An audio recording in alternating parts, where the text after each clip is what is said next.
अस्सलाम वालेकुम नाजरीन, ग्लोबल खबरनामे में आपका खैर मक़दम है।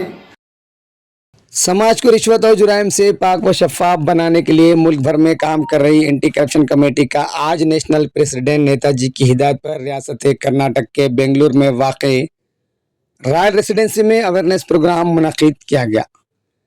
ये प्रोग्राम रियासत कर्नाटक के सदर हिदायतुल्लाह खान की ज़ेर निगरानी में अमल में आया। इस अवेयरनेस प्रोग्राम में बतौर chief guest national working president Alok Dwivedi, national spoke person advocate Mohammad Saeed Ahmed ने शिरकत की। आलोक द्विवेदी और एडवोकेट मोहम्मद सईद अहमद की आमद पर कर्नाटक टीम की जानिब से शाल पोशी और गुलपोशी के जरिए वालहाना इस्तकबाल किया गया। इस प्रोग्राम से खिताब करते हुए आलोक द्विवेदी, सईद अहमद एडवोकेट, महिला वर्किंग सदर Malik Anees Fatima, south east west working सदर नदीमुल्ला हुसैनी, रियासत तमिलनाडु सदर रूहुल्लाह हुसैनी, रियासत तमिलनाडु सेक्रेटरी नीतीश कुमार कार्तिक, रियासत तेलंगाना नायब सदर अहमदुद्दीन, रियासत कर्नाटक सदर हिदायतुल्लाह खान, रियासत तेलंगाना निर्मल जिले deputy area officer Sheikh Ahad Sahil के अलावा दिगर ने खिताबात करते हुए एंटी करप्शन कमेटी की मुकम्मल कारकर्दगी पर रोशनी डाली। इन्होंने एंटी करप्शन कमेटी के मकसद और फ़राइज़ को बताते हुए इस बात का अहद किया कि मुल्क भर में जहां कहीं भी करप्शन, जुराइम और आम अवाम को परेशानी होगी, एंटी करप्शन कमेटी पूरी ताकत के साथ उनके खिलाफ लड़ेगी। सईद अहमद एडवोकेट ने कहा कि एंटी करप्शन कमेटी से कई लाख अफराद जुड़कर मुल्क के मुख्तलिफ मुकामात तेलंगाना, महाराष्ट्र, कर्नाटक, तमिलनाडु, आसाम, दिल्ली, गुजरात के अलावा दिगर मुकामात पर काम कर रहे हैं। लिहाजा मजीद नौजवानों को इस कमेटी के साथ जुड़कर काम करते हुए समाज को करप्शन और जुराइम से पाक बनाने की ज़रूरत है।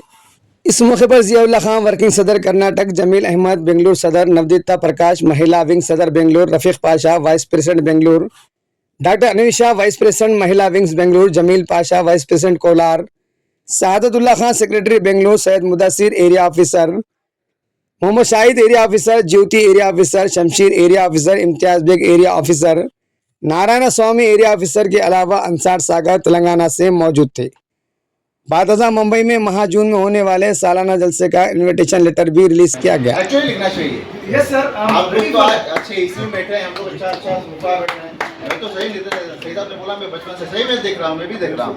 हम तो रोड पे सोए हैं रैली में, खाना नहीं था हमें। सही साहब एक ऐसे व्यक्ति हैं जो पूरा रैली में खाना होने के बाद अगर कुछ बचता था तो सही साहब खाते थे, ये तो खाते भी नहीं थे। उनकी दुआ है, उनकी आशीर्वाद है, तभी कमेटी आगे बढ़ रही है। बहुत सारी कमेटी हमने देखा है कि वो आई बंद भी होकर चली गई, लेकिन हमारी कमेटी ऐसी है कि 28 साल से काम करी है और आगे करते रहेगी। बस आपका दुआ और आशीर्वाद चाहिए। और ये मीटिंग में करना चाह रहा हूँ कि मेरी पिछले 28 साल से मैं कमेटी में काम कर रहा हूँ और डिफरेंट टाइप के करप्शन और क्राइम देखने को। और सबसे सिंपल करप्शन क्राइम क्या है, किसी ऑफिसर को पैसे दिए अपना काम करा दिए, पुलिस वाला कुछ भी रुकाया, आपके पास डॉक्यूमेंट नहीं है, पैसे दिए काम करा दिए, नल का आपका काम नहीं हो रहा, पैसे दिए काम करा दिए, इलेक्ट्रिसिटी का प्रॉब्लम है, पैसे दिए काम करा दिए। हर जगह आप वो आप करप्शन। इसके अलावा भी दूसरे बहुत टाइप के करप्शन हैं जो लोग सीधा नहीं लेते, घुमा के फिरा के लेते, काइंड्स में लेते, प्रॉपर्टी की शक्ल में लेते, बहुत सारे टाइप के करप्शन क्राइम। मगर इस बार मुझे बहुत अफसोस भी हुआ, हंसी भी आई, गुस्सा भी आया कि हमारा देश जो है ना कहाँ पे पहुँच गया कि अब जो करप्शन क्राइम हो रहा उसके असरात इतने खतरनाक होते जा रहे कि आने वाले दिनों में हमारे देश का बेड़ा गर्क हो जाए। पिछले बार हमारे पास म्यूनसिपल इलेक्शन हुआ था भैंसा में, भैंसा के सराउंडिंग जो तालुके हैं वहाँ पर जो है बोकर है, धर्माबाद है, महाराष्ट्र बॉर्डर है वो, तो 3 जगह पे उसकी जो मटका चलाने वाले लोग हैं वो लोग चेयरमैन बने, वो लोग चेयरमैन बने। और वो लोग चेयरमैन बने कैसा, करोड़ों रुपए खर्च करके, ये करोड़ों रुपए जो खर्च किए, तो जहाँ पर काउंसिलरों की खरीदो फरोख्त हुई और वहाँ पर जो है ना सत्ता में बिठा दिया।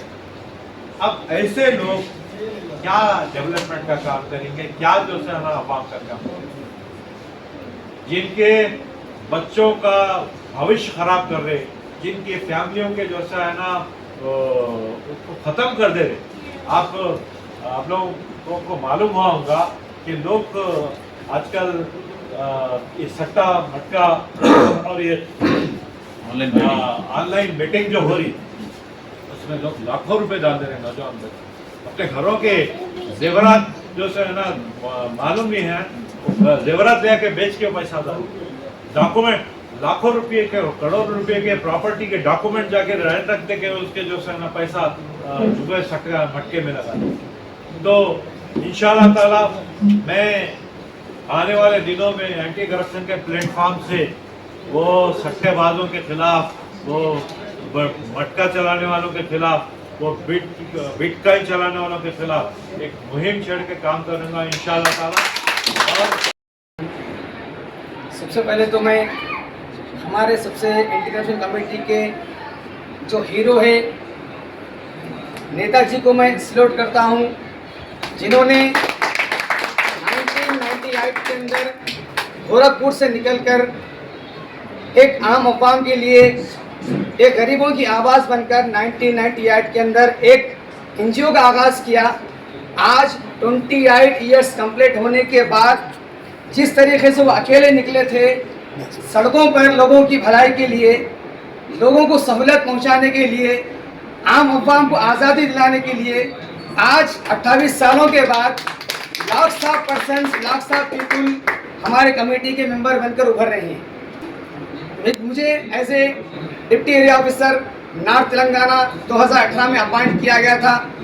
जिस भरोसे के साथ रविंद्र द्विवेदी जी हमारे नेताजी ने भरोसा जताया, आज हम 8 साल से कंटिन्यू मेरे हीरो, मेरे आइडियल, मेरे सरपरस्त सईद अहमद एडवोकेट के साथ मैं भैंसा शहर में काम कर रहा हूं। मैं बताता चलूं, सईद अहमद एडवोकेट साहब ने जो काम किए हैं, किस तरीके से काम करना है, एंटी करप्शन किस तरह काम करें, सबसे पहले हमको सिखाए हैं। पहले किसी भी कहाँ पर भी किसी भी दफ्तर के अंदर, किसी भी ऑफिस के अंदर अगर करप्शन हो रहा है तो उसकी बेसिक चीज़ों को पहले हासिल कर लें। उसके बाद उसके ऊपर आरटीआई यानी कि 2005 जो हमारा राइट है उसको एक आरटीआई डाले 10 रुपये लगाकर। उसके बाद उनकी डिटेल को, दी हुई डिटेल को और हमने जो हासिल की डिटेल को दोनों को टैली करे, तब आपको करप्शन उसके अंदर जाहिर हो जाएगी। ये मेरे आइडियल, मेरे हीरो सईद अहमद एडवोकेट साहब ने सिखाया और अल्हम्दुलिल्लाह आज भैंसा शहर के अंदर इतने सारे काम कर रहे हैं। हमारा भैंसा शहर कम्युनल एरिया माना जाता है, जहाँ पर हिंदू मुस्लिम बहुत ज़्यादा वहाँ पर फीलिंग है। हमेशा एवरी फेस्टिवल के अंदर फसादात, झगड़े होते हैं और लोग गरीब हैं। वहाँ पर दूर दूर से लोग कारोबार करने आते हैं। 12 बजे 12:30 बजे तक बाजार चालू रहता है, लेकिन जब कम्युनल होता है, झगड़े होते हैं, फसाद होता है, एक महीना बाजार बंद होता है। उसके बाद पुलिस अपना डोमिनेशन जमाने के लिए 8 बजे 7 बजे दुकानों को बंद कर दे रही, जिससे गरीबों को बहुत ज़्यादा परेशानी हो रही थी। तब सईद अहमद एडवोकेट साहब ने हमारे रविंद्र नेताजी के साथ मिलकर उनके लेटर के जरिए जो काम किया सेंट्रल लेवल से, अल्हम्दुलिल्लाह 11 बजे दोबारा जो है बाजार खुला गया और वहाँ गरीब लोग आसानी से अपनी ज़रूरत को, अपनी रोटी रोजी कमाने में सहूलत हासिल कर रहे हैं। आज की बात बता रहा हूँ, आलोक जी के 3 days 4 days बिफोर जो है हमारे हेडमास्टर, पीजी हेडमास्टर ने 2 स्कैवेंजर अलॉट किए थे गवर्नमेंट की जानिब से। 6000 पर मंथ उनको सैलरी थी, बट वो एक स्कैवेंजर से काम ले रहा था और एक को खुद अपने जेब में डाल रहा था 6000 रुपीज़। जैसे ही बात integration committee national spoke person Syed Ahmed advocate साहब को मालूम हुई, उन्होंने हमको फील्ड पर भेजा और पूरा डाटा कलेक्ट करने के बाद आरटीआई के जरिए जब भेजे तब दोनों में टैली करे। तो आज इंक्वायरी, आज बेटी हम लोग बेंगलोर के लिए आ रहे थे, MEO DO district education officer and mandal education officer inquiry के लिए आए, वो रो रहा है। ये ताकत एंटी करप्शन कमेटी की है, आपको पूरी आज़ादी है। शर्त ये है कि काम करने का तरीका हमको मालूम हो, काम किस तरह किया जाए। काम करना सिर्फ चले गए एंटी करप्शन कमेटी के जरिए हम कार्ड लेकर और जाकर जो है उसके ऊपर इल्ज़ाम लगाइए, नहीं। पहले उनकी डिटेल को हासिल कीजिए, बेसिक इंफॉर्मेशन पूरा डिटेल लगाइए, फिर उसके बाद आरटीआई डाल से उनसे डिटेल को हासिल करने को दोनों को टैली कीजिए। डेफिनेटली आपको उसके अंदर क्राइम करप्शन मिलेगा। हम सोच रहे हैं कि हम आज़ाद हैं। आज हम पूरे लोग आज़ाद हैं, नहीं। 1947 के अंदर जिस तरीके से हमारा मुल्क आज़ाद नहीं था, ब्रिटेन के कब्जे में था, तब भी अमीर लोग, तब भी बड़े बड़े ऑफिसर लोग जो है आज़ादी थे, ब्रिटेन से मिलकर काम करके आज़ाद थे। और अगर कैद खाने में था तो गरीब था। और आज भी 2026 आ गया, आज भी हम लोग आज़ाद नहीं हैं, क्योंकि हर गरीब को हर काम करने के लिए करप्शन देना पड़ रहा है। आज गरीब को बेबस पुलिस डिपार्टमेंट क्या कर रहा है, अगर अमीर लोग पॉलिटिकल लीडर्स जो है उनके बच्चे अगर क्राइम करते हैं तो वो कोटे को कंप्लीट करने के लिए गरीब बच्चों को, सैकड़ों बच्चों को ले जाकर जेलों में डाला जा रहा है। ये भी एंटी करप्शन कमेटी काम कर रही है, हमारे नेताजी ने हमको सिखाया। हम इस स्टेज के जरिए नेताजी को बताना चाहते हैं, जिस तरीके से 1998 के अंदर जिस उम्मीद के साथ, जिस भरोसे के साथ, जिस तड़प के साथ उन्होंने निकले हैं, इंशाअल्लाह हम वादा कर रहे हैं, हम तमाम मेंबर जो लाख साहब मेंबर है, हम बिल्कुल आपके भरोसे को नहीं तोड़ेंगे और इंशाअल्लाह मुकम्मल कंप्लीटली हमारे मुल्क को आज़ादी दिलाएंगे। Guest, our national working president Rabindranath Tagore ji, and national spokesman Said ji, welcome, and Deepika ji from and Nadeemullah ji and Karthik ji and every other person who are attended here. Thanks to all to attend and do this. Today I stand before you speak of matter of effects of every citizen, every institute, and future of our nation is corruption. Because without corruption, nothing. Not corruption is not only the giving the bribe, only not taking the money by hand. Corruption stands for misuse of the powers also.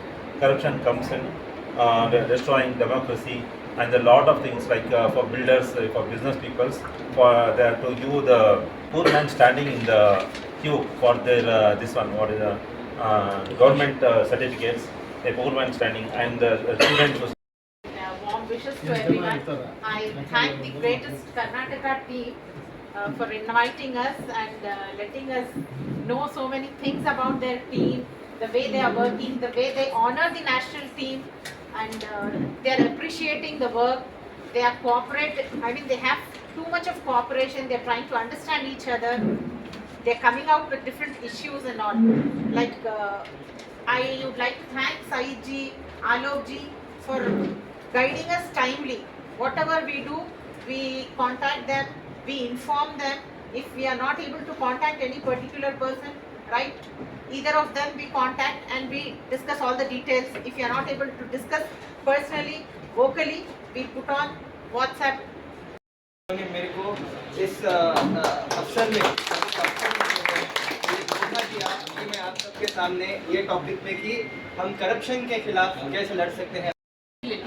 So when I fell into the problem, ಎರಡು mix ಮಾಡಿ ಮಾತಾಡ್ತೀನಿ, English and Kannada. So ಅರ್ಥ ಆಗದಿರೋರು they will understand.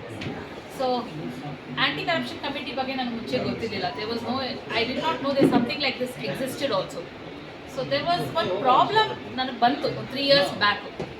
ಏನಾಯ್ತಂದರೆ, ನಾನು ಹೊಸದಾಗೆ ಸ್ಕೂಲ್ನ take over ಮಾಡಿದ್ದು. ನಮ್ಮ ತಂದೆಯವ್ರ school, ನನ್ನ ಕಾಲೇಜ್ ಪ್ರೊಫೆಸರಾಗಿ ಕೆಲಸ ಮಾಡಿದೆ. ಅಷ್ಟೇ ಹೊತ್ತು ಸ್ಕೂಲಲ್ಲಿ ಸಿಸ್ಟಮ್ ನನಗೆ ಅಷ್ಟು ಗೊತ್ತಾಗ್ತಿರ್ಲಿಲ್ಲ.